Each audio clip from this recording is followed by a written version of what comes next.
ಚಪ್ಪಲಿ ಎಸೆದಿದ್ಯಾಕೆ ಪುಂಡರು? ವೀರ ಕನ್ನಡಿಗನ ಪ್ರತಿಮೆ ಪ್ರತಿಷ್ಠಾಪಿಸಿದ್ರೆ ಎಂಇಎಸ್ ಯಾಕೆ ಹೊಟ್ಟೆ ಉರಿ? ಗುಂಪು ಗುಂಪಾಗಿ ಬಂದವರ ಮೇಲೆ ಖಾಕಿ ಲಾಠಿ. ಎಂಇಎಸ್ ಪುಂಡರಿಗಿದೆಯಾ ಶಾಸಕರ ಅಭಯ? ನೋಡೋಣ ಬೆಳಗಾವಿ ಬೆಂಕಿ ನ್ಯೂಸ್ ಎಕ್ಸ್‌ಪ್ರೆಸ್‌ನಲ್ಲಿ. ಕನ್ನಡಿಗರ ಮೇಲೆ ಚಪ್ಪಲಿ ಎಸೆದಿದ್ದೇ ಉದ್ವಿಗ್ನ ಪರಿಸ್ಥಿತಿಗೆ ಕಾರಣವಾಗಿದೆ. ಕನ್ನಡದ ವೀರ ಸೇನಾನಿ ಸಂಗೊಳ್ಳಿ ರಾಯಣ್ಣ ಪುತ್ಥಳಿ ಸ್ಥಾಪನೆ ಮಾಡಿದ್ದಕ್ಕೆ ಶಿವಸೇನೆ ಊರ್ಕೊಂಡಿದೆ. ಇದೇ ಕಾರಣದಿಂದಾಗಿ ಪೀರನವಾಡಿಯಲ್ಲಿ ಕನ್ನಡಿಗರನ್ನ ಟಾರ್ಗೆಟ್ ಮಾಡಿದ್ದು ರಾಯಣ್ಣ ಧ್ವಜ ಹಿಡಿದವರನ್ನೇ ಗುರಿಯಾಗಿಸಿ ದಾಳಿ ಮಾಡಿದ್ದಾರೆ ಎನ್ನಲಾಗಿದೆ. ಇದೇ ಕನ್ನಡಿಗರ ಮೇಲೆ ಚಪ್ಪಲಿ ಎಸೆದು ಪುಂಡಾಟ ಮೆರೆದಿದ್ದಾರೆ.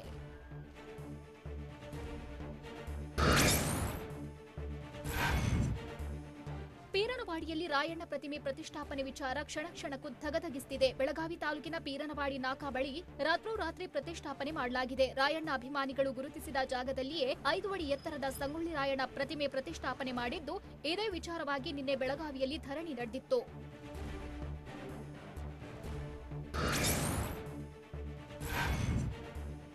ಬೆಳಗಾವಿ ತಾಲೂಕಿನ ಪೀರನವಾಡಿಯಲ್ಲಿ ರಾಯಣ್ಣ ಪ್ರತಿಮೆ ಪ್ರತಿಷ್ಠಾಪನೆ ವಿಚಾರಕ್ಕೆ ಆಕ್ರೋಶಗೊಂಡಿರುವ ಮರಾಠಿ ಭಾಷಿಕರು ಶಿವಾಜಿ ಮೂರ್ತಿ ಸ್ಥಾಪನೆಗೆ ಮುಂದಾಗಿದ್ರು. ಬಳಿಕ ಶಿವಾಜಿ ಮೂರ್ತಿಯನ್ನ ಪೊಲೀಸರು ವಶಕ್ಕೆ ಪಡೆದುಕೊಂಡಿದ್ರು. ಈ ವೇಳೆ ಪೊಲೀಸರು ಮತ್ತು ಸ್ಥಳೀಯ ಮರಾಠಿ ಭಾಷಿಕರ ನಡುವೆ ವಾಗ್ವಾದವೇ ನಡೆಯಿತು. 2 ಗುಂಪನ್ನ ಕಟ್ಟಿಹಾಕಲು ಪೊಲೀಸರು ಹರಸಾಹಸ ಪಡಬೇಕಾಯಿತು.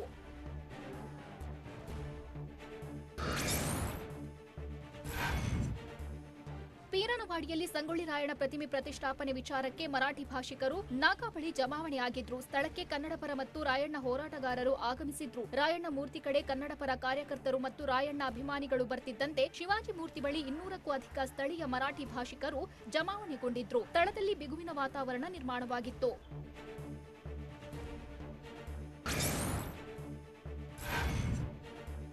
ಪೀರನವಾಡಿಯಲ್ಲಿ ರಾಯಣ್ಣ ಪ್ರತಿಮೆ ಪ್ರತಿಷ್ಠಾಪನೆ ದಳ್ಳುರಿಯಾಗ್ತಿದ್ದಂತೆ ಪೀರನವಾಡಿಗೆ ಡಿಸಿಪಿ ಸೀಮಾ ಲಾಟ್ಕರ್ ಭೇಟಿ ನೀಡಿ ಸ್ಥಳೀಯ ಮರಾಠಿ ಭಾಷಿಕರ ಮುಖಂಡರಿಗೆ ತರಾಟೆಗೆ ತೆಗೆದುಕೊಂಡ್ರು. ಇಂದು ಅಥವಾ ನಾಳೆ ಮೂರ್ತಿ ಪ್ರತಿಷ್ಠಾಪನೆ ಆಗ್ತಿತ್ತು, ಆದ್ರೆ ಇಂದೇ ರಾಯಣ್ಣ ಪ್ರತಿಮೆ ಪ್ರತಿಷ್ಠಾಪನೆಯಾಗಿದೆ, ನೀವ್ಯಾಕೆ ವಿರೋಧ ಮಾಡ್ತಿದ್ದೀರಿ ಎಂದು ತರಾಟೆ ಮಾಡಿದ್ರು. ಜನರಿಗೆ ವಾಪಸ್ ಹೋಗುವಂತೆ ಡಿಸಿಪಿ ತಾಕೀತು ಮಾಡಿದ್ರು.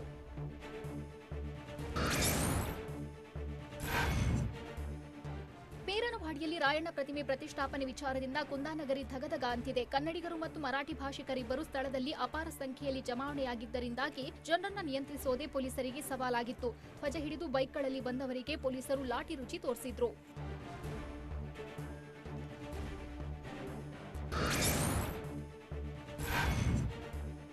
ಇದಾದ ಬಳಿಕ ಪೀರನವಾಡಿಯಲ್ಲಿ ರಾಯಣ್ಣ ಪ್ರತಿಮೆ ಪ್ರತಿಷ್ಠಾಪನೆಗೆ ವಿರೋಧಿಸಿ ಶಿವಾಜಿ ಪ್ರತಿಮೆ ಮುಂಭಾಗ 200ಕ್ಕೂ ಹೆಚ್ಚು ಮರಾಠಿ ಭಾಷಿಕರು ಜಮಾವಣೆಗೊಂಡಿದ್ರು. ಈ ಸುದ್ದಿ ತಿಳಿದು ಸ್ಥಳಕ್ಕೆ ಬಂದ ಬೆಳಗಾವಿ ಪೊಲೀಸ್ ಕಮಿಷನರ್ ತ್ಯಾಗರಾಜನ್ ಮನವಿ ಮಾಡಿದ್ರು. ಪೊಲೀಸ್ ಆಯುಕ್ತರ ಮಾತಿಗೆ ಕ್ಯಾರೆ ಅನ್ನದ ಮರಾಠಿಗರು ಅನುಮತಿ ನೀಡದೆ ಸ್ಥಾಪಿಸಿದ ಪ್ರತಿಮೆ ತೆರವಿಗೆ ತೀವ್ರ ಒತ್ತಡ ಹಾಕಿದ್ರು.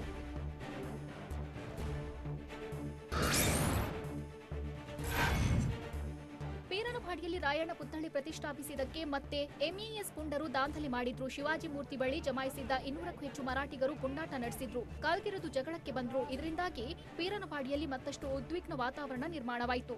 ಹೀಗಾಗಿ ಪೊಲೀಸರು ಮತ್ತೊಮ್ಮೆ ಲಾಠಿ ಚಾರ್ಜ್ ನಡೆಸಿದ್ರು.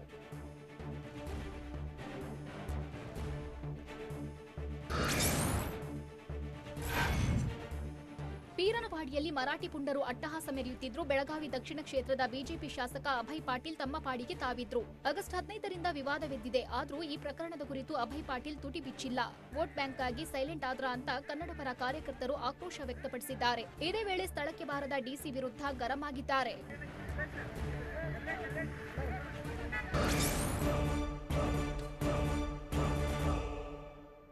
ಗಲಾಟೆ ಬಗ್ಗೆ ಸಿಎಂ ಬಿಎಸ್ವೈ ಕೊಟ್ಟ ಸೂಚನೆ ಏನು? ಬೆಳಗಾವಿಗೆ ಹೆಚ್ಚುವರಿ ಪೊಲೀಸ್ ಪಡೆ ರವಾನಿಸಿದ್ಯಾಕೆ? ಮರಾಠರ ಕಿತಾಪತಿ ಬಗ್ಗೆ ಸಾಹುಕಾರ್ ಲಕ್ಷ್ಮೀ ಹೆಬ್ಬಾಳ್ಕರ್ ಹೇಳಿದ್ದೇನು?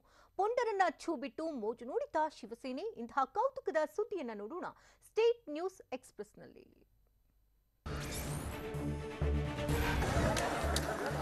ಪೀರನವಾಡಿ ಘಟನೆಗೆ ಸಂಬಂಧಪಟ್ಟಂತೆ ಮುಖ್ಯಮಂತ್ರಿ ಬಿಎಸ್ ಯಡಿಯೂರಪ್ಪ ಬೆಳಗಾವಿ ಜಿಲ್ಲಾಧಿಕಾರಿ ಜತೆ ಮಾತನಾಡಿದ್ದಾರೆ. ದೂರವಾಣಿ ಕರೆ ಮಾಡಿ ಮಾತನಾಡಿದ ಸಿಎಂ ಬಿಎಸ್ವೈ ಶಾಂತಿ ಕಾಪಾಡಲು ಎಲ್ಲ ಕ್ರಮ ಕೈಗೊಳ್ಳುವಂತೆ ಸೂಚಿಸಿದ್ದಾರೆ. ಈ ವೇಳೆ ಗಲಾಟೆ ಕುರಿತು ಸಿಎಂ ಬಿಎಸ್ವೈ ಸಂಪೂರ್ಣ ಮಾಹಿತಿ ಪಡೆದಿದ್ದಾರೆ.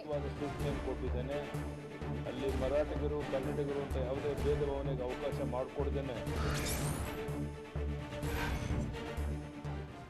ಪೀರನವಾಡಿ ಸ್ಥಿತಿ ನಿಭಾಯಿಸಲು ಬೆಂಗಳೂರಿನಿಂದ ಬೆಳಗಾವಿಗೆ ಪೊಲೀಸ್ ಅಧಿಕಾರಿಗಳನ್ನ ಕಳುಹಿಸಲಾಗಿದೆ ಅಂತ ಎಸಿಎಂ ಲಕ್ಷ್ಮಣ ಸವದಿ ಹೇಳಿದ್ದಾರೆ.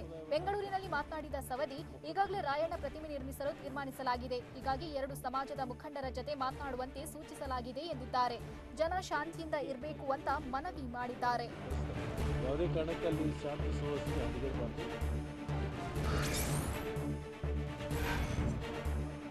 ಬೆಳಗಾವಿಯಲ್ಲಿ ಗಲಾಟೆ ಆಗಿಲ್ಲ, ಸಣ್ಣ ಪುಟ್ಟ ಘಟನೆ ಆಗಿದೆ ಅಂತ ಜಿಲ್ಲಾ ಉಸ್ತುವಾರಿ ಸಚಿವ ರಮೇಶ್ ಜಾರಕಿಹೊಳಿ ಹೇಳಿದ್ದಾರೆ. ಪೀರನವಾಡಿ ಘಟನೆ ಬಗ್ಗೆ ಡಿಸಿ, ಎಸ್ಪಿ ಜತೆ ಮಾತನಾಡಿದ್ದೇನೆ. ಈಗಾಗಲೇ ರಾಯಣ್ಣ ಪ್ರತಿಮೆ ಸ್ಥಾಪನೆ ಮಾಡಲಾಗಿದೆ. ಕನ್ನಡಿಗರ ಮೇಲೆ ಕಲ್ಲು ತೂರಿದ್ದು ನನಗೆ ಗೊತ್ತಿಲ್ಲ. ಈ ಬಗ್ಗೆ ನನಗೆ ಸಂಪೂರ್ಣ ಮಾಹಿತಿ ಸಿಕ್ಕಿಲ್ಲ ಅಂತ ರಮೇಶ್ ತಿಳಿಸಿದ್ದಾರೆ. ಮಾಹಿತಿ ಇಲ್ಲ, ಕಾನೂನು ಚರ್ಚೆ ಮಾಡ್ಕೊಂಡು ಕ್ರಮ ತಗೊಳ್ಳೋಕೆ ಹೇಳ್ತೇನೆ. ಹಿರಿಯ ಪೊಲೀಸ್ ಅಧಿಕಾರಿಗಳನ್ನ ಬೆಳಗಾವಿಗೆ ಕಳುಹಿಸಲಾಗಿದೆ ಅಂತ ಗೃಹ ಸಚಿವ ಬಸವರಾಜ ಬೊಮ್ಮಾಯಿ ಹೇಳಿದ್ರು. ಬೆಂಗಳೂರಿನಲ್ಲಿ ಮಾತನಾಡಿದ ಅವರು, ಪೀರನವಾಡಿ ಸಮಸ್ಯೆ ಬಗೆಹರಿಸಲು ಸಿಎಂ ಬಿಎಸ್ವೈ ಸೂಚನೆ ಕೊಟ್ಟಿದ್ದಾರೆ. 2 ಸಮಾಜದ ಮುಖಂಡರ ಸಭೆ ಮಾಡಲು ತಿಳಿಸಿದ್ದೇನೆ. ಈ ಬಗ್ಗೆ ಜಿಲ್ಲಾಧಿಕಾರಿ ಎಂಜಿ ಹಿರೇಮಠಗೆ ಸೂಚನೆ ಕೊಟ್ಟಿದ್ದೇನೆ ಅಂತಲೂ ತಿಳಿಸಿದ್ರು.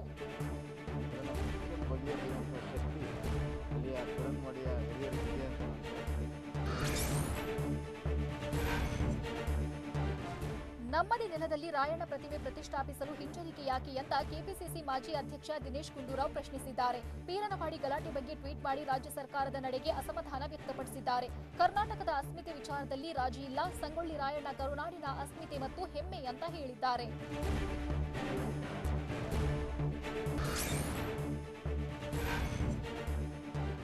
ಪೀರನವಾಡಿ ಗಲಾಟೆಗೆ ಸಂಬಂಧಪಟ್ಟಂತೆ ಬೆಳಗಾವಿ ಡಿಸಿ ನೇತೃತ್ವದಲ್ಲಿ ನಡೆದ ಸಭೆಯಲ್ಲಿ ಎಂಇಎಸ್ ಪುಂಡರು ದರ್ಪ ತೋರಿದ್ದಾರೆ. ಸಭೆಯಲ್ಲಿ ರಾಯಣ್ಣ ಪ್ರತಿಮೆ ತೆರವುಗೊಳಿಸುವಂತೆ ಎಂಇಎಸ್ ಪಟ್ಟು ಹಿಡಿದಿದೆ. ಈ ವೇಳೆ ಉರಿಯೋ ಬೆಂಕಿಗೆ ಶಿವಸೇನೆ ತುಪ್ಪ ಸುರಿದಿದೆ. ಡಿಸಿ ಕರೆದಿದ್ದ ಸಭೆಯಿಂದ ಎಂಇಎಸ್ ಪುಂಡರು ಅರ್ಧಕ್ಕೆ ಹೊರ ನಡೆದಿದ್ದು ಉದ್ದಟತನ ತೋರಿದ್ದಾರೆ.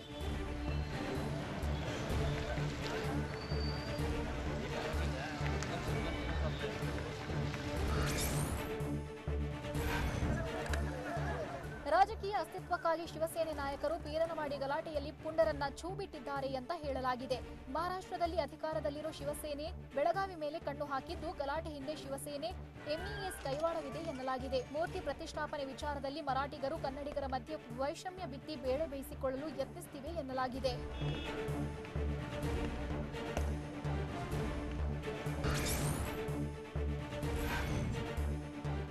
ಸಂಗೊಳ್ಳಿ ರಾಯಣ್ಣ ಪ್ರತಿಮೆ ರಾಜಕೀಯ ದುರದೃಷ್ಟಕರ ಅಂತ ಶಾಸಕಿ ಲಕ್ಷ್ಮೀ ಹೆಬ್ಬಾಳ್ಕರ್ ಹೇಳಿದ್ದಾರೆ. ಧಾರವಾಡದಲ್ಲಿ ಮಾತನಾಡಿದ ಅವರು, ಸಂಗೊಳ್ಳಿ ರಾಯಣ್ಣನ ತ್ಯಾಗ ಬಲಿದಾನ ದೊಡ್ಡದು, ಅಂಥ ವೀರ ಒಂದು ಕಡೆ, ಶಿವಾಜಿ ಇನ್ನೊಂದು ಕಡೆ.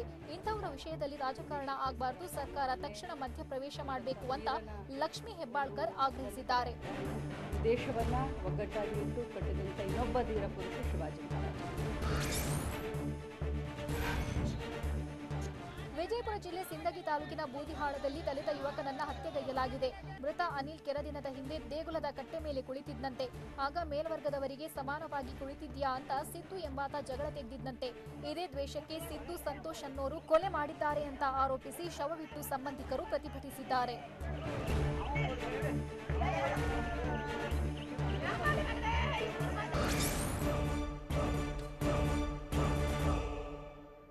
ಮತ್ತಷ್ಟು ಬಯಲಾಯಿತು ಮತ್ತಿನ ಲೋಕದ ಮಾಯಾಜಾಲ.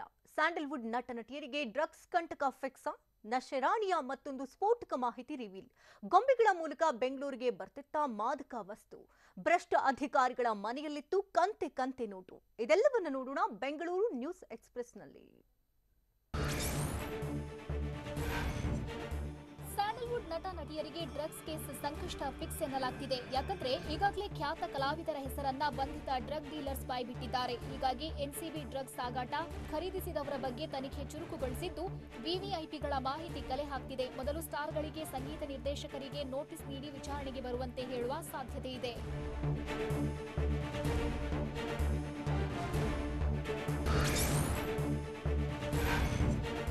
ಡ್ರಗ್ಸ್ ಮಾಫಿಯಾಗೆ ಬೆಂಗಳೂರೇ ಹಾಟ್ಸ್ಪಾಟ್ ಆಗಿರೋದು ತನಿಖೆ ವೇಳೆ ಬಯಲಾಗ್ತಿದೆ. ಎಸ್ಸಿಬಿಯಿಂದ ಬೆಂಗಳೂರಿನಲ್ಲಿ ಡ್ರಗ್ಸ್ ಜಾಲವನ್ನ ಪತ್ತೆ ಮಾಡಿದ್ದು, ಕಳೆದ 6 ವರ್ಷಗಳಿಂದ ಕಿಂಗ್ ಪಿನ್ ಅನಿಕಾ ಡ್ರಗ್ಸ್ ಮಾರಾಟ ಮಾಡ್ತಿದ್ಲಂತೆ. ಬೆಂಗಳೂರಿನ ಕಾಲೇಜೊಂದರಲ್ಲಿ ಅನಿಕಾ ವಿದ್ಯಾರ್ಥಿಯಾಗಿದ್ಲು, ಅಲ್ಲಿಂದಲೇ ಡ್ರಗ್ಸ್ ಸಪ್ಲೈ ಮಾಡ್ತಿದ್ಲು ಅನ್ನೋದು ಬಯಲಾಗಿದೆ.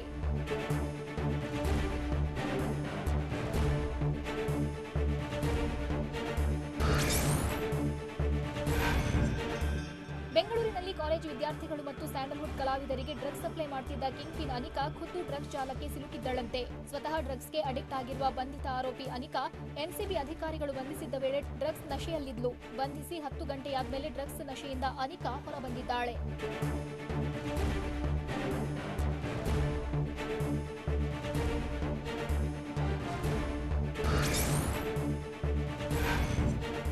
ವಿದೇಶದಿಂದ ಬೆಂಗಳೂರಿಗೆ ಡ್ರಗ್ಸ್ ಸಪ್ಲೈ ಆಗ್ತಿದ್ದದ್ದೇ ರೋಚಕ ಕಥೆಯಾಗಿದೆ. ಬೆಲ್ಜಿಯಂನ ಬ್ರಸೆಲ್ಸ್ನಿಂದ ಮಕ್ಕಳ ಆಟಿಕೆಗಳಲ್ಲಿ ಬೆಂಗಳೂರಿಗೆ ಸಪ್ಲೈ ಆಗ್ತಿರೋದು ಬಯಲಾಗಿದೆ. ಮಕ್ಕಳ ಆಟಿಕೆ ಗೊಂಬೆಗಳ ಮೂಲಕ ಡ್ರಗ್ಸ್ ತರಿಸಲಾಗಿದೆ ಅನ್ನೋದು ಸೇರಿ ಎನ್ಸಿಬಿ ತನಿಖೆಯಲ್ಲಿ ಹಲವು ಸ್ಫೋಟಕ ಅಂಶಗಳು ಬಯಲಾಗಿವೆ.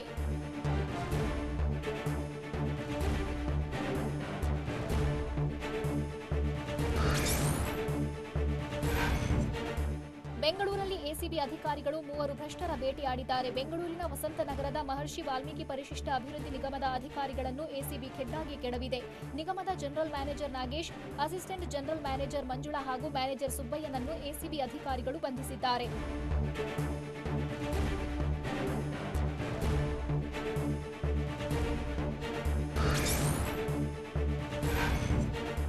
ಇನ್ನು 3 ಅಧಿಕಾರಿಗಳ ಮನೆ ಮೇಲಿನ ರೇಡ್ ವೇಳೆ ಬರೋಬ್ಬರಿ 82 ಲಕ್ಷ ರೂಪಾಯಿ ಕ್ಯಾಶ್ ಪತ್ತೆಯಾಗಿದೆ.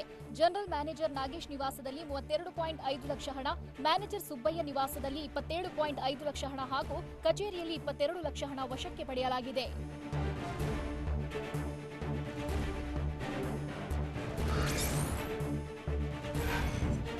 ಬೆಂಗಳೂರಿನ ಮೆಟ್ರೋ ರೈಲ್ವೆ ನಿಲ್ದಾಣಕ್ಕೆ ಬಾಂಬ್ ಬೆದರಿಕೆ ಹಾಕಲಾಗಿದೆ. ಟ್ವಿಟರ್ ಖಾತೆಯಿಂದ ಐಸಿಸ್ ಉಗ್ರರ ನೆರವಿನೊಂದಿಗೆ ಸ್ಫೋಟ ಮಾಡುವ ಬೆದರಿಕೆ ಹಾಕಿದ್ದು, ಬೆದರಿಕೆ ಸಂದೇಶಗಳು ವೈರಲ್ ಆಗಿವೆ. ಈ ಹಿನ್ನೆಲೆಯಲ್ಲಿ ರಾಜ್ಯ ಗುಪ್ತಚರ ಇಲಾಖೆ ಫುಲ್ ಅಲರ್ಟ್ ಆಗಿದ್ದು, ಎಲ್ಲಾ ಹಿರಿಯ ಅಧಿಕಾರಿಗಳಿಗೆ ಭದ್ರತೆಗೆ ಸೂಚನೆ ನೀಡಲಾಗಿದೆ. ಅಲ್ಲದೆ ಪೋಸ್ಟ್ ಮಾಡಿದ ಆರೋಪಿಗಾಗಿ ಖಾಕಿ ಶೋಧ ನಡೆಸಿದೆ.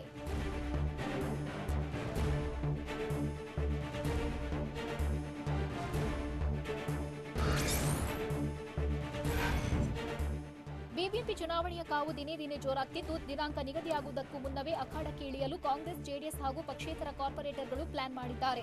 ಸೆಪ್ಟೆಂಬರ್ 10ಕ್ಕೆ ಹಾಲಿ ಕಾರ್ಪೊರೇಟರ್ಸ್ ಆಡಳಿತಾವಧಿ ಮುಕ್ತಾಯವಾಗಲಿದ್ದು, ಮುಂಬರುವ ಚುನಾವಣೆ ವೇಳೆಗೆ ಬಿಜೆಪಿ ಸೇರ್ಪಡೆಗೆ ಹಲವು ಕಾರ್ಪೊರೇಟರ್ಗಳು ಚಿಂತನೆ ನಡೆಸಿದ್ದಾರೆ.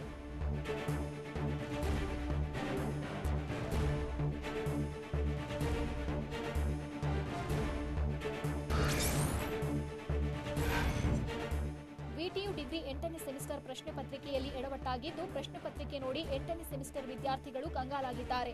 ಸಿಬಿಸಿಎಸ್ ಸ್ಕೀಮ್ನ 8ನೇ ಸೆಮಿಸ್ಟರ್ ಪ್ರಶ್ನೆ ಪತ್ರಿಕೆಯಲ್ಲಿ ವಿದ್ಯಾರ್ಥಿಗಳು ಓದದ ಪಠ್ಯದ ಪ್ರಶ್ನೆ ಪತ್ರಿಕೆಯನ್ನ ವಿಟಿಯು ತಯಾರಿಸಿದೆ. ಮಾಡರ್ನ್ ಇಂಟರ್ಫೇಸ್ ಡಿಸೈನ್ ವಿಷಯದ ಪ್ರಶ್ನೆ ಪತ್ರಿಕೆ 2015ನೇ ಸಾಲಿನ ವಿದ್ಯಾರ್ಥಿಗಳಿಗೆ ಹಳೆ ಪಠ್ಯಾಧಾರಿತ ಪ್ರಶ್ನೆಯಾಗಿದೆ.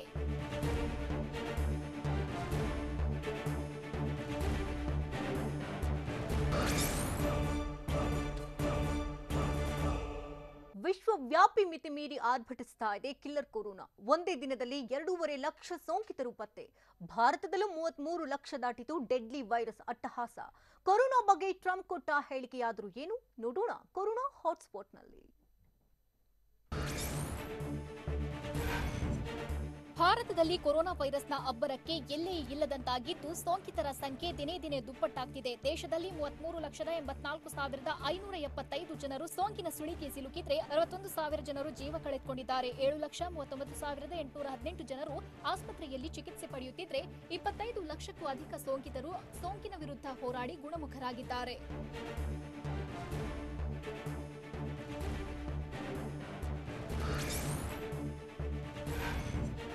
ವಿಶ್ವದಲ್ಲೂ ಕೊರೋನಾ ಸೋಂಕಿನ ಅಟ್ಟಹಾಸ ಹೆಚ್ಚಾಗ್ತಿದ್ದು, ಸೋಂಕಿತರ ಸಂಖ್ಯೆ 2,46,24,982 ಜನರು ವೈರಸ್ ಜಾಲದಲ್ಲಿ ಸಿಲುಕಿದ್ದಾರೆ. ಆಘಾತಕಾರಿ ವಿಚಾರ ಅಂದ್ರೆ ಕೇವಲ 24 ಗಂಟೆಗಳ ಅವಧಿಯಲ್ಲಿ 2.63 ಲಕ್ಷ ಹೊಸ ಕೇಸ್ ಪತ್ತೆಯಾಗಿವೆ.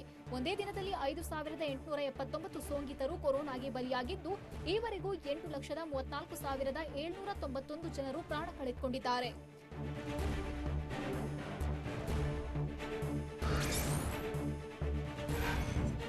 ಇಡೀ ವಿಶ್ವವೇ ಕೊರೋನಾದಿಂದಾಗಿ ಕಂಗೆಟ್ಟು ಹೋಗಿದೆ. ವೈರಸ್ ವಿರುದ್ಧ ಇಡೀ ಸಮಾಜವೇ ಪ್ರತಿರೋಧಕ ಶಕ್ತಿ ಬೆಳೆಸಿಕೊಳ್ಳಬೇಕಾದ್ರೆ ಹೆಚ್ಚಿನ ಜನರಿಗೆ ವೈರಸ್ ಅಟ್ಯಾಕ್ ಆಗಬೇಕು. ಸಹಜವಾಗಿ ಹಾರ್ಡ್ ಇಮ್ಯುನಿಟಿ ಸಾಧಿಸಲು ಯತ್ನಿಸುವುದು ಡೇಂಜರಸ್ ಅಂತ ವಿಶ್ವ ಆರೋಗ್ಯ ಸಂಸ್ಥೆ ಹೇಳಿದೆ.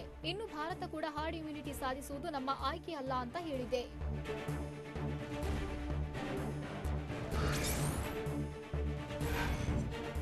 ಕೊರೋನಾ ವೈರಸ್ನಿಂದ ಹೆಚ್ಚು ಆಘಾತಕ್ಕೆ ಒಳಗಾಗಿರೋದೇ ಅಮೆರಿಕ. ದೇಶದಲ್ಲಿ ಈವರೆಗೂ 60 ಲಕ್ಷಕ್ಕೂ ಅಧಿಕ ಜನರಿಗೆ ಸೋಂಕು ವಕ್ಕರಿಸಿಕೊಂಡಿದ್ರೆ 1,84,000 ಜನರು ಜೀವ ಕಳೆದುಕೊಂಡಿದ್ದಾರೆ. ಹೀಗಾಗಿ ವ್ಯಾಕ್ಸಿನ್ ಪ್ರಯೋಗದಲ್ಲಿ ದೇಶ ನಿರತವಾಗಿದ್ದು, ಈ ವರ್ಷಾಂತ್ಯದ ವೇಳೆ ಕೊರೋನಾ ವೈರಸ್ ಅನ್ನ ಪುಡಿ ಮಾಡ್ತೀವಿ ಅಂತ ಅಧ್ಯಕ್ಷ ಟ್ರಂಪ್ ಹೇಳಿದ್ದಾರೆ.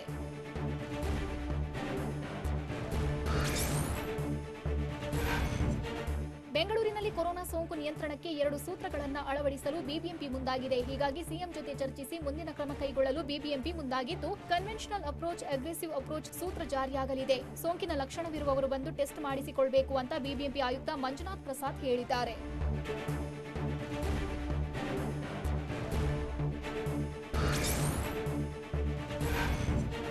ಬೆಂಗಳೂರಿನಲ್ಲಿ ಕೊರೋನಾ ವೈರಸ್ ರಣಕೇಕೆ ಹಾಕ್ತಲಿದ್ದು, ಆಗಸ್ಟ್ ತಿಂಗಳು ರಾಜಧಾನಿ ಜನರ ಪಾಲಿಗೆ ಕಂಟಕವಾಗಿದೆ. ಕಳೆದ 13 ದಿನಗಳಿಂದ ಸಾವಿನ ಸಂಖ್ಯೆಯು ಹೆಚ್ಚಾಗ್ತಿದೆ. ಹೋಮ್ ಐಸೋಲೇಷನ್ನಿಂದಾಗಿ ಕಳೆದ 13 ದಿನಗಳಲ್ಲಿ ರಾಜ್ಯದಲ್ಲಿ 1,285 ಮಂದಿ ಕೊರೋನಾಗೆ ಬಲಿಯಾಗಿದ್ದಾರೆ. ಬಿಬಿಎಂಪಿ ಎಡವಟ್ಟಿನಿಂದಲೇ ಅಮಾಯಕರು ಪ್ರಾಣ ಬಿಡ್ತಿದ್ದಾರೆ ಎಂದಿದ್ದಾರೆ ತಜ್ಞ ವೈದ್ಯರು.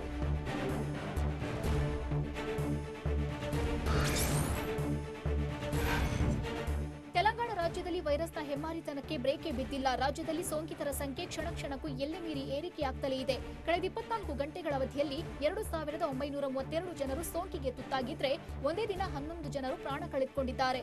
ರಾಜ್ಯದಲ್ಲಿ ಈವರೆಗೂ ವೈರಸ್ಗೆ 799 ಜನರು ಬಲಿಯಾಗಿದ್ದಾರೆ.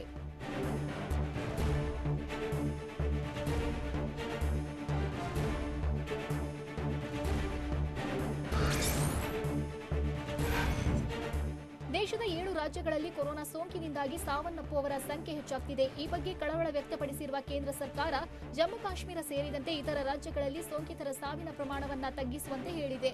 ಪ್ರಸ್ತುತ 1% ಪ್ರಮಾಣವಾದರೂ ಸಾವಿನ ಸಂಖ್ಯೆ ಕಡಿಮೆಗೊಳಿಸುವಂತೆ ರಾಜ್ಯಗಳಿಗೆ ಸೂಚಿಸಿದೆ.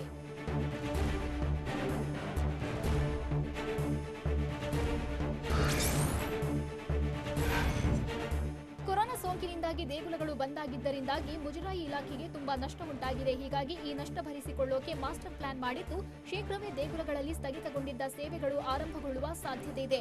ಅನ್ಲಾಕ್ ಪ್ರಕ್ರಿಯೆ ಜಾರಿಯಾಗ್ತಿರೋದ್ರಿಂದ ಎಲ್ಲಾ ಸೇವೆಗಳಿಗೆ ಸೆಪ್ಟೆಂಬರ್ನಿಂದ ಅವಕಾಶ ನೀಡಲು ಸಿದ್ಧತೆ ನಡೆಸಲಾಗ್ತಿದೆ.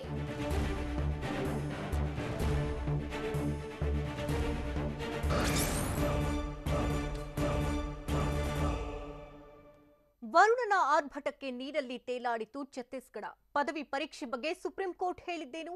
ರಿಯಾ ಚಕ್ರವರ್ತಿಗೆ ಟೆನ್ಷನ್ ಹೆಚ್ಚಿಸಿತು ಸುಶಾಂತ್ ಸಿಂಗ್ ಕೇಸ್. ವಿಘ್ನೇಶ್ ವಿಸರ್ಜನೆ ವೇಳೆ ನಡೆಯಿತು ಗುಂಡಿನ ದಾಳಿ. ಇದೆಲ್ಲವನ್ನ ನೋಡೋಣ ನ್ಯಾಷನಲ್ ನ್ಯೂಸ್ ಎಕ್ಸ್‌ಪ್ರೆಸ್‌ನಲ್ಲಿ.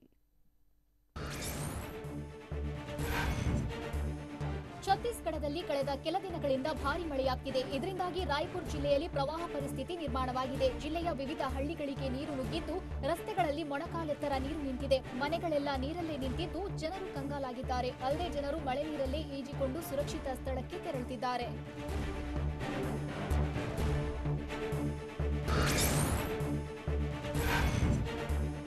ರಾಷ್ಟ್ರ ರಾಜಧಾನಿ ದೆಹಲಿಯಲ್ಲಿ ಬಾಡಿ ಬಿಲ್ಡರ್ಸ್ ಪ್ರತಿಭಟನೆ ನಡೆಸಿದ್ರು. ಭಾರತೀಯ ಜಿಮ್ಸ್ ವೆಲ್ಫೇರ್ ಫೆಡರೇಷನ್ ಸದಸ್ಯರು ಹೋರಾಟ ನಡೆಸಿದ್ರು. ಜಿಮ್ ಪುನರಾರಂಭ ಮಾಡಲು ಅವಕಾಶ ನೀಡುತ್ತಿಲ್ಲ ಅಂತ ದೆಹಲಿ ಸರ್ಕಾರ ಮತ್ತು ಲೆಫ್ಟಿನೆಂಟ್ ಗವರ್ನರ್ ಅನಿಲ್ ಬೈಜಲ್ ವಿರುದ್ಧ ಗರಂ ಆದ್ರು. ಈ ವೇಳೆ ದೇಹದಾಢ್ಯತೆ ಪ್ರದರ್ಶಿಸಿ ಆಕ್ರೋಶ ವ್ಯಕ್ತಪಡಿಸಿದ್ರು. ಈ ವೇಳೆ ಸ್ಥಳಕ್ಕೆ ಬಂದ ಪೊಲೀಸರು ಪ್ರತಿಭಟನಾಕಾರರನ್ನ ಚದುರಿಸಿದ್ರು.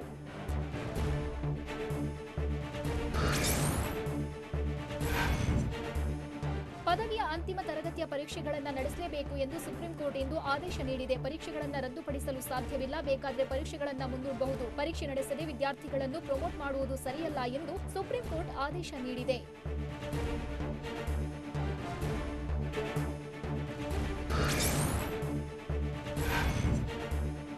ಲಕ್ನೋದಲ್ಲಿ 3 ವರ್ಷದ ಹಿಂದೆ ನಿಗೂಢವಾಗಿ ಸಾವನ್ನಪ್ಪಿದ್ದ ಕರ್ನಾಟಕದ ಐಎಎಸ್ ಅಧಿಕಾರಿ ಅನುರಾಗ್ ತಿವಾರಿ ಪ್ರಕರಣ ಮುಕ್ತಾಯಗೊಳಿಸಲು ಸಿಬಿಐ ವರದಿ ಸಲ್ಲಿಸಿದೆ. ಆದರೆ ಲಕ್ನೋದ ಸಿಬಿಐ ವಿಶೇಷ ಕೋರ್ಟ್ ಸಿಬಿಐ ವರದಿ ತಿರಸ್ಕರಿಸಿದ್ದು, ಹೊಸದಾಗಿ ತನಿಖೆ ನಡೆಸುವಂತೆ ಸಿಬಿಐಗೆ ಸೂಚಿಸಿದೆ.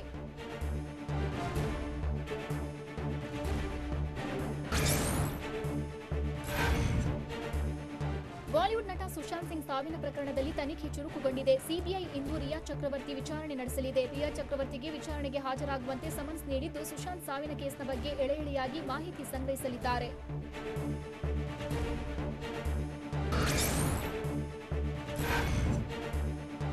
ನಟ ಸುಶಾಂತ್ ಸಿಂಗ್ ರಜಪೂತ್ ಸಾವಿನ ಪ್ರಕರಣದಲ್ಲಿ ಎನ್ಐಎ ಕೂಡ ಎಂಟ್ರಿ ಆಗಬಹುದು ಅಂತ ಕರ್ನಾಟಕದ ಬಿಜೆಪಿ ಉಸ್ತುವಾರಿ ಪಿ ಮುರಳೀಧರ್ ರಾವ್ ಹೇಳಿದ್ದಾರೆ. ದಿನೇ ದಿನೇ ಕೇಸ್ ದೊಡ್ಡದಾಗ್ತಿದೆ. ಈಗಾಗಲೇ ಇಡಿ, ಸಿಬಿಐ, ಎನ್ಸಿಬಿ ಕೇಸ್ ತನಿಖೆ ಮಾಡ್ತಿದ್ದು, ಎನ್ಐಎ ತನಿಖೆಯೊಂದು ಬಾಕಿ ಇದೆ ಅಂತ ಟ್ವೀಟ್ ಮಾಡಿದ್ದಾರೆ.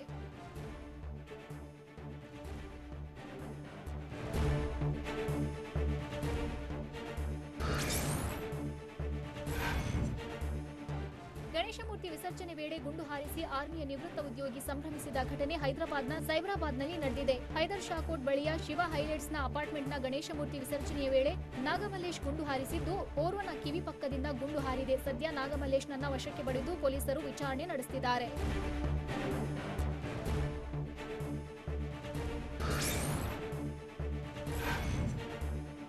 ಚುನಾವಣೆ ಪ್ರಚಾರದಲ್ಲಿ ಭಾಷಣ ಮಾಡುವುದಕ್ಕೆ ಮೊದಲು ಡ್ರಗ್ಸ್ ಪರೀಕ್ಷೆಗೆ ಒಳಗಾಗಿ ಅಂತ ಅಮೆರಿಕ ಅಧ್ಯಕ್ಷ ಡೊನಾಲ್ಡ್ ಟ್ರಂಪ್ ಡೆಮಾಕ್ರೆಟಿಕ್ ಪಕ್ಷದ ಅಧ್ಯಕ್ಷೀಯ ಸ್ಥಾನ ಆಕಾಂಕ್ಷಿ ಜೋ ಬಿಡನ್ಗೆ ಸವಾಲ್ ಹಾಕಿದ್ದಾರೆ. ಮುಂದಿನ ತಿಂಗಳು ಇಬ್ಬರು ನಾಯಕರ ನಡುವೆ ಮುಖಾಮುಖಿ ಪ್ರಚಾರ ನಡೆಯುವ ಮೊದಲೇ ಪರೀಕ್ಷೆಯ ಫಲಿತಾಂಶ ನೀಡುವಂತೆ ಟ್ರಂಪ್ ಪಂಥಾಹ್ವಾನ ನೀಡಿದ್ದಾರೆ.